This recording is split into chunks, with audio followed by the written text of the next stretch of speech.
만약에 보내시고 싶다고 하신다면 3학년 이후에 보내시는 게 맞죠. 초등학생의 경우는 이야기책의 비중을 좀 보셔야 돼요. 지식도서의 비중보다 이야기책의 비중이 많은 학원이 실제로 효과를 보기가 좋습니다.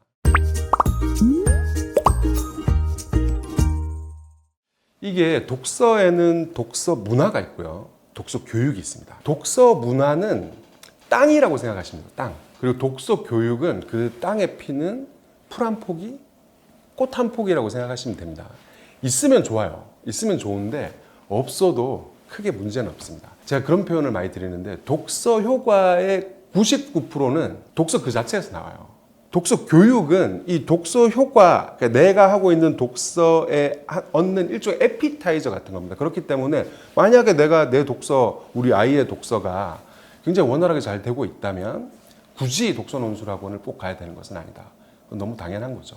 제가 아까 왜 독서 논술학원이 반드시 필수가 아니다라고 말씀드리냐면 이제 부모님들이 바쁘시잖아요. 그러면 아이 독서 논술학원 보내놓고 이제 독서는 그 학원에서 알아서 해주겠지 라고 이제 생각하시기 쉽단 말이죠. 근데 사실 실제로 이제 강사 선생님들이 아이 책을 실제로 읽게 만들기 위해서 온갖 수단을 씁니다. 책 선정 과정에서부터 이걸 골라야 잘 읽을까, 저걸 골라야 잘 읽을까, 이것부터 시작해서 책 읽어오면 책을 얼마나 잘 읽어왔나 테스트하고 압박하고 부모님한테 연락하고 이 엄청난 과정들을 한단 말이에요. 근데 실제로는 아이가 책을 읽는 공간은 학원이 아니에요. 집이잖아요. 그럼 집에서 책을 제대로 안 읽어오면 독서 논술 학원을 보냈는데 애가 가정에서 책을 제대로 안 읽어왔어요. 근데 아무리 압박해도 잘 안 돼. 이러면 어떻게 되냐면 와서 토론 글쓰기 많은 겁니다. 가정에서 독서를 충실히 해오지 않고 독서 논술 수업을 하는 건 약간 어떤 거냐면 아까 제가 말씀드렸던 독서는 땅이고 독서 교육은 그 위에 피는 풀 한 포기다. 독서가 없이 풀만 있는 이런 상태가 돼버리는 거예요. 그러면 이제 글쓰기를 할 때도 쌤 못 써요 이렇게 됩니다. 자기가 충분히 재밌게 잘 읽은 친구들은 토론을 하는 과정에서 글감을 자기가 스스로 만들어요. 근데 책을 제대로 안 읽어온 친구는 토론하는 과정에서 저게 뭔 소리지? 이러고 있다가 쌤한테 물어본단 말이에요. 이러면 선생님이 설명해 준 내용 가지고 글을 쓰게 되는데 이거는 그렇게 쓰는 글은 안 쓰는 게 맞습니다. 이렇게 써버리면 어떤 일이 벌어지냐면 속이 텅 빈 골조만 있는 상태의 껍데기만 있는 이런 글이 돼버려요. 자기 글이 아닌 겁니다. 이런 식이 돼버리고 토론을 할 때도 이 책을 읽어서 책 내용을 이해하고 있지 못하기 때문에 토론을 할 때조차도 자꾸 그냥 내 일반 상식을 끌고 와서 하게 돼요. 독서 논술 학원에서 있는 책이 그 아이 독서의 전부가 되면 안 돼요. 한 달에 한 권이라도 얘가 골라서 읽는 책이 따로 있어야 됩니다. 독서 논술 학원을 보내더라도 아이의 독서를 체크를 하고 그 외에 독서 생활을 할 수 있게 꼭 지도를 해주셔야 됩니다. 그래야 독서 논술 학원이 아이한테 해를 끼치거나 도움이 안 되는 이런 불상사를 막을 수 있는 거죠. 일단은 3학년은 넘어야 됩니다. 왜냐하면 이 독서 이론에서 영유아기를 독서 맹학이라고 부릅니다. 책을 읽을 수 없는 시기. 초등 1, 2학년을 독서 준비기라고 불러요. 아직 아이가 스스로 읽기 독립을 해서 읽을 시기가 아닌데 이때 독서 논술학원을 보내면 제대로 할 수 없는 시기에 보내는 꼴이 되니까 일이 복잡해지겠죠. 그래서 3학년이 지나면 그때부터 독서 이론에서는 본격적인 독서기로 보기 때문에 만약에 보내시고 싶다고 하신다면 3학년 이후에 보내시는 게 맞죠. 초등학생의 경우는 이야기책의 비중을 좀 보셔야 돼요. 지식도서의 비중보다 이야기책의 비중이 많은 학원이 실제로 효과를 보기가 좋습니다. 이 초등학생들은요, 이게 지식도서 수업해보면 그 책이 쉽다 하더라도 잘 못 읽습니다. 실제로 독서 이론에서 초등 단계는 지식도서를 읽지 못할 때다라고 보는 게 정론이거든요. 이런 거예요. 초등 단계 아이가 지식도서를 읽을 수 있는 경우의 수는 하나밖에 없습니다. 내가 공룡책 좋아해? 공룡책 읽을 수 있어요. 내가 지질학 책 좋아해? 지질학 읽을 수 있습니다. 내가 흥미가 가지 않으면 이 책을 끝까지 읽을 수가 없습니다. 지식도서가 완전히 없는 학원을 보내시라는 건 아닌데 이야기책 비중이 훨씬 많은 학원을 보내시는 게 실제 아이의 문해력 향상 효과를 끌어올릴 수 있는 실질 독서를 할 수 있는 커리큘럼으로 되어 있는 학원인 것이죠. 그래서 이야기책 비중이 높은 학원을 적극 추천드린다. 그리고 이런 것도 있습니다. 어려울성 싶은 책보다 2학년인데 좀 쉬울성 싶은 책이 커리큘럼에 많은 학원. 이런 학원을 선택하시는 것이 또 도움이 많이 됩니다. 왜냐하면 독후 활동을 할 때 책이 어려운 것보다요. 나한테 맞거나 쉬운 게 훨씬 효과가 좋습니다. 왜냐하면 그래야 책을 구석구석 들여다볼 수 있는 여유가 생기거든요. 중등은 지식도서를 읽을 수 있냐? 없습니다.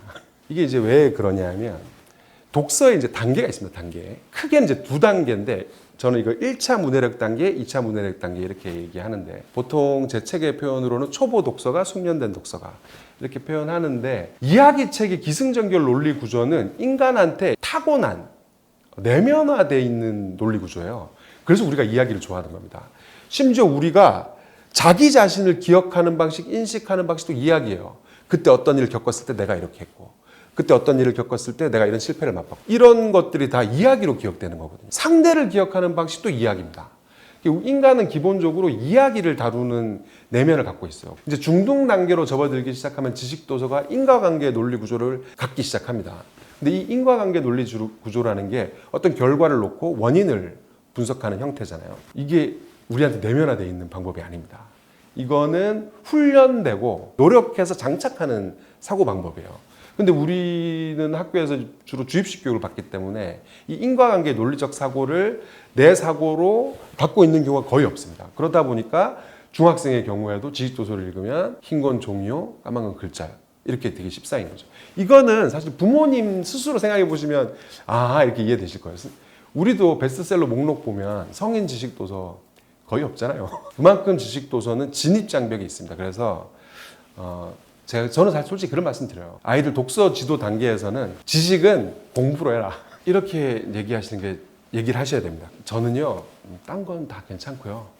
독서만 어떻게 좀 잘 잡아주세요. 혹시 아이가 책을 제대로 못 읽어오거나 하면 저한테 꼭 연락을 주세요.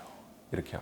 독서논술 수업을 해보면 사실 책만 잘 읽어오잖아요. 토론, 글쓰기 저절로 다 됩니다. 아이가 책을 잘 읽어오면요, 논술 강사는 할 일이 없어요. 여기서 할 일이라는 건 문단 나누기라는 게 있어. 시작할 때 이렇게 시작하는 게 몰입도를 끌어올릴 수 있어. 토론할 때 반론은 이런 식으로 하는 게 좋아. 이런 기술적인 몇 가지만 가르쳐주면 돼요. 그러면 사실 이런 기술적인 것들은 가르쳐주는 즉시 좋아지는 거거든요. 글쓰기 빨간 펜도 사실은 아이가 스스로 책을 읽고 쓰기만 하면은 빨간 펜 하는 건 일도 아닙니다. 사실 그게 중요하지도 않아요. 예를 들어 문단나기 가르쳐줬는데 그 다음 주에 또 문단나기 안 했어.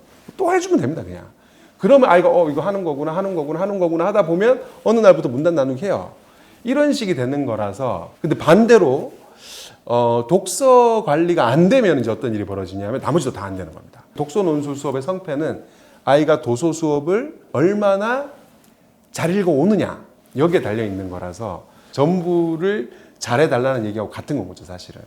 독서에 꼭 신경 써주시고 못 읽어오면 저한테 꼭 얘기를 해주세요. 이렇게 해서 선생님과 부모님이 같이 이 아이의 독서를 관리한다 이런 개념으로 접근하시면 독서 논술 수업이 큰 도움이 될 수 있죠. 일단은 독서 수업을 시작했다. 첫 번째로 해야 될 거는 아이한테 독서 시간을 확보해 주셔야 됩니다. 이제 학원 갔으니까 알아서 책 읽겠지 이렇게 생각하시면 안 돼요. 아이한테 학원 독서를 할 수 있는 그 시간을 확보해 주시는 거예요. 충분한 시간을 확보해서 아이가 학원 책을 다 읽을 수 있게 그런 거 물어보시는 분들이 있어요. 매일 조금씩 읽는 게 좋냐, 몰아서 읽는 게 좋냐. 한 번 읽을 때 30분만 넘으면 되거든요. 수업을 할 경우에 제일 좋은 거는 가기 전날 다 읽는 게 제일 좋아요. 예를 들어서 3일을 읽었다 그러면 3일째가 수업 전날이 되면 제일 좋은 거죠. 두 번째로는 독서 논술 학원을 가더라도 아이가 도서관에 가서 스스로 책 구경하고 고르는 시간, 이 시간을 꼭 해주셔야 됩니다.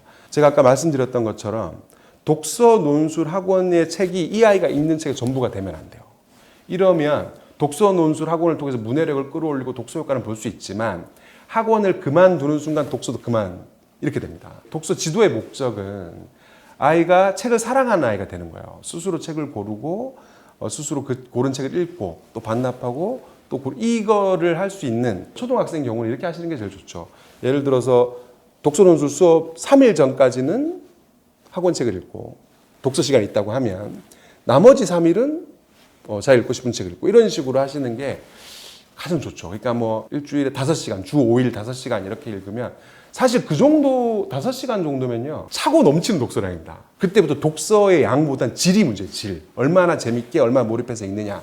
몰입해서 읽는 강도가 높으면요 이 시간만으로도 상위 1%에 들어가는 문해력까지도 충분히 확보할 수 있고 실제로 수능 만점자들 보면 독서량이 이걸 넘지는 않습니다. 주 5일 하루에 5시간 넘는 경우가 오히려 없어요. 대부분 이거보다 작습니다. 독서 생활을 할 수 있게 논술하고 가더라도 그 부분이 굉장히 중요하다는 거 잊지 않으셨으면 좋겠습니다.